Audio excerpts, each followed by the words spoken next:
I'm Kathleen. And I'm Janine.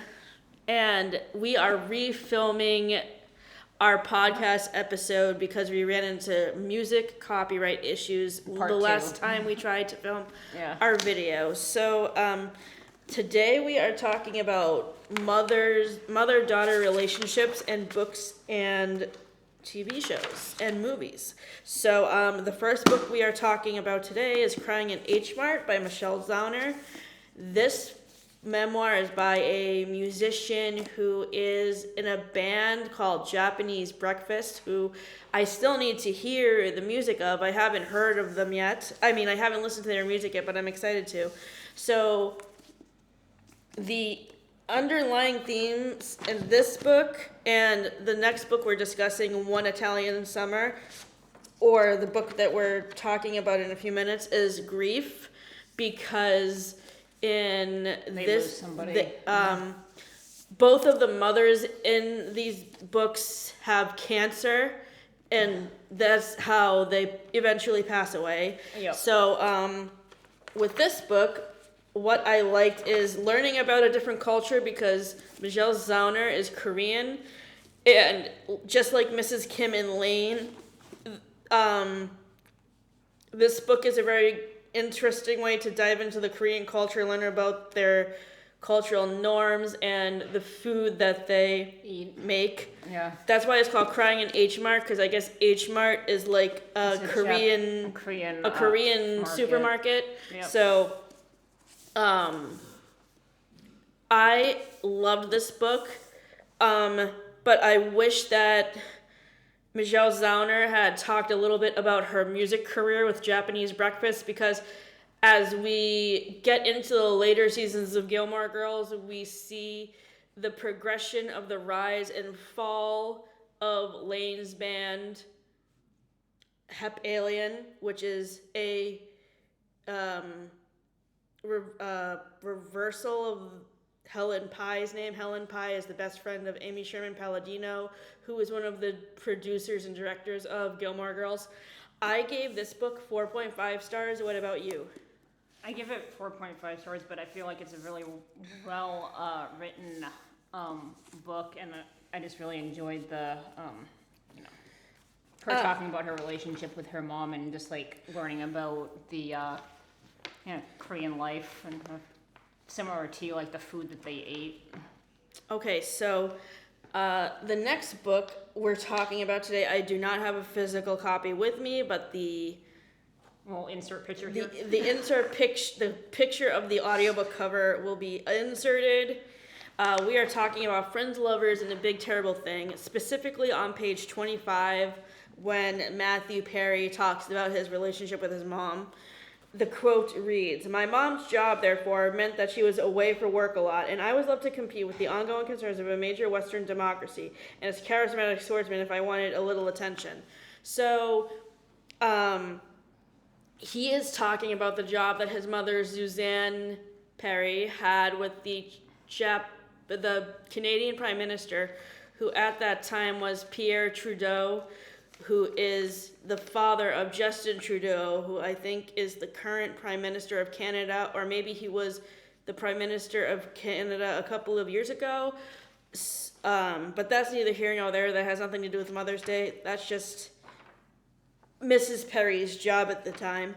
So in the episode of Friends, the one with Mrs. Bing, we open with Chandler and his friends watching the Jay Leno show. His mom, Nora, who is a romance author, is on book tour for her latest romance book. She's a very popular romance author in the universe of Friends.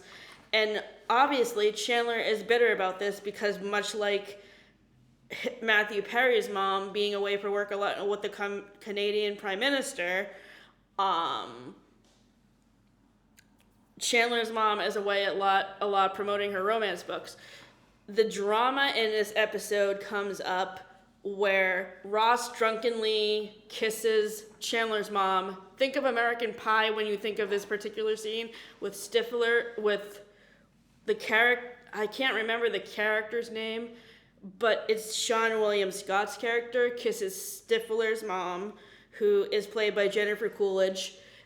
think of that scene only with Ross and Mrs. Bing. And when Chandler hears about this, he naturally gets really pissed off at Ross because he knows his background history with his relationship with his mom. What would have really elevated this scene is like a flashback scene, kind of like the one with all the Thanksgivings, where you see Ross and Chandler in college having a heart-to-heart, and Chandler explaining his relationship with his mom. Because conversely, Ross and Chandler have very opposite experiences. As we all know, Ross's Monica's parents play favorites with Ross, though I think the father, Jack, really does a good job of trying not to play favorites and trying not to give in to his wife's manipulation. But Judy is like praises Ross really highly for a lot of the stuff that he does and casts Monica off to the side, like Emily Gilmore does to Lorelai. And I just explained Chandler's relationship with his mom. So this episode of Friends wraps up with Chandler confronting his mother outside of his apartment, in the hallway in between his apartment and Monica and Rachel's apartment. And this scene is really emotional. It's between him and Morgan Fairchild, who played Nora Bing. And you can tell in this performance that Maddie, who I affectionately refer to Matthew Perry as because I felt connected to him while reading his book,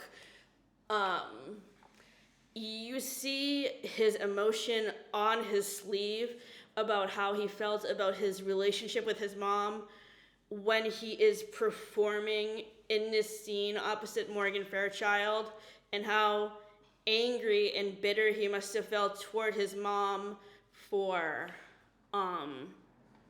abandoning him for her job.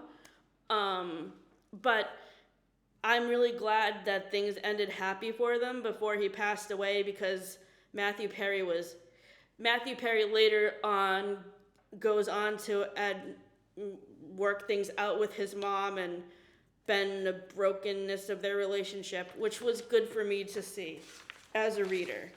And we will be reviewing Friends, Lovers, and the Big Terrible Thing on the radio, so be sure to tune in on August 10th from 5 to 6 p.m. on WMTPG, where me, Kathleen, and Amelia will be reviewing Friends, Lovers, and the Big Terrible Thing, Our Town, 17 Again, and Fools Rush In. So the next book that we wanted to talk about today is One Italian Summer by Rebecca Sharl. This book I loved. It was a 5-star read for me for March or April. I can't remember which month I read this in. I think it was March. It might have been end of March, beginning of April. So much like Crying in H Mart, this is a book about a girl who deals with the loss of losing her mom to cancer. And I will read a quote that really stood out to me that is within the very beginning of this book. Katie, honey, just a second. My hands are wet. I do not imagine ever coming to terms with the loss of her body, her warm, welcoming body, the place I always felt at home. My mother, you see, is the great love of my life. She is the great love of my life, and I have lost her. So the reason why this quote stood out to me is because the relationship between Katie and her mom reminds me of Lorelai and Rory so much, and how close they were, how they were best friends. Even though to me, I feel like sometimes the mother-daughter relationship where Rory is the best friend of her mother, it kind of blurs the line between mother and daughter and best friends, which is confusing. And also I think they are very codependent on each other, which is not healthy for a teenager who is trying to mature into her own self. But I'm not going to get therapeutic about Gilmore Girls today. So with One Italian Summer, first of all, Lauren Graham narrates this audiobook, and it made the reading experience so immersive because it made me feel like I was traveling along with her. And this book is really cool because in the end of it, the author actually has email commentary with the owners of the actual hotel that this book is set at.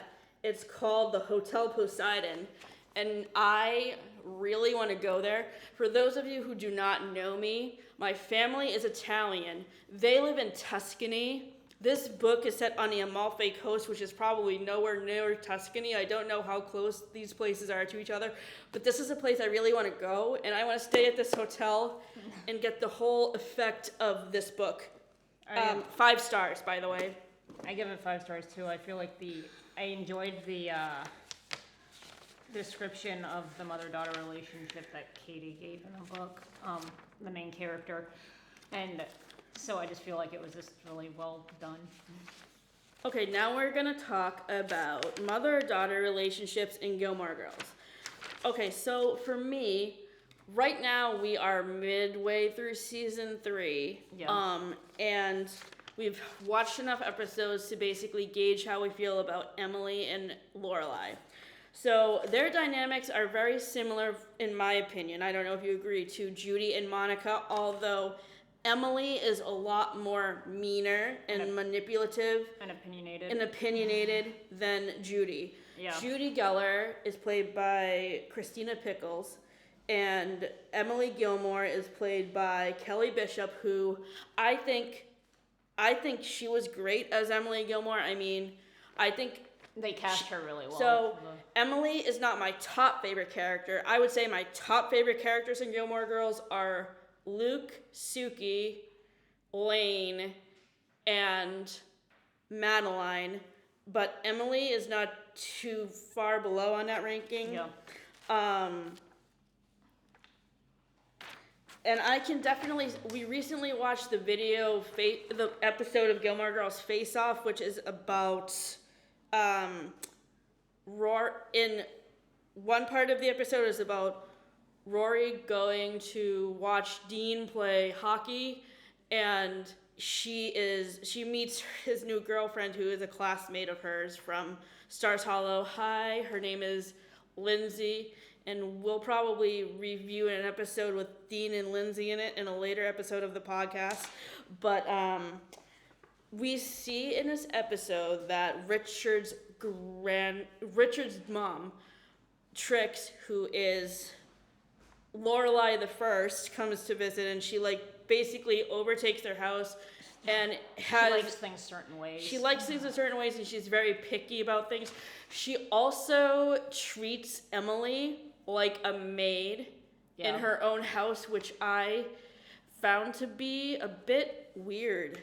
She doesn't even the chemistry of the relationship was a little bit odd.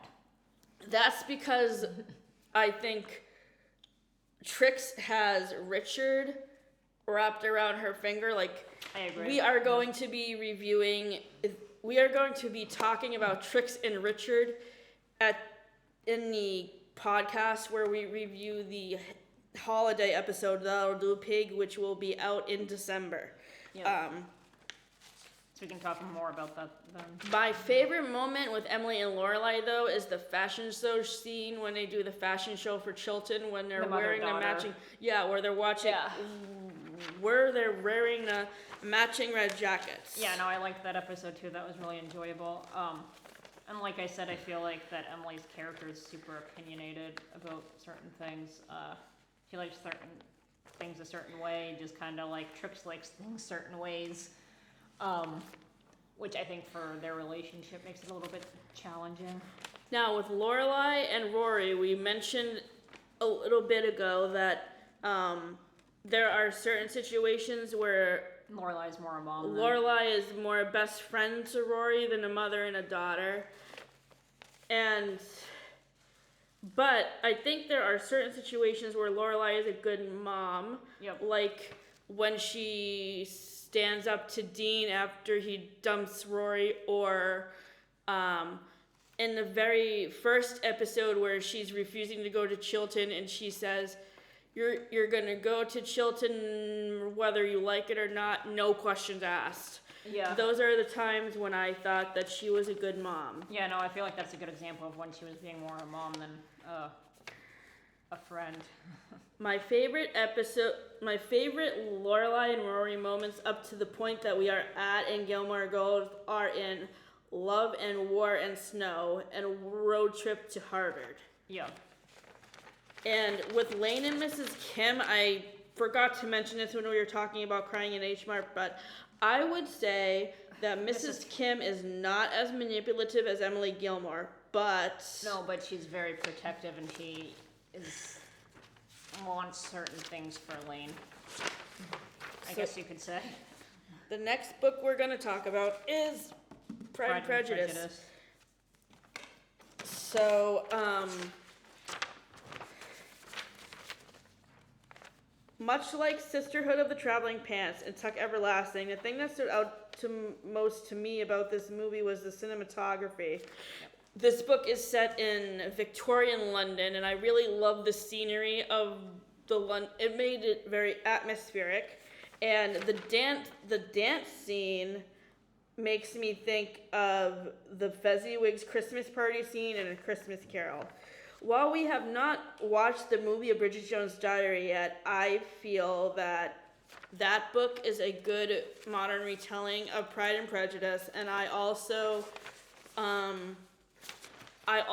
think, much like Emily Gilmore, Mrs. Bennet is very controlling and wanting Elizabeth to marry Mr. Bingley when she would rather be with Mr. Darcy. Yeah. And I found that to be very frustrating. Yeah.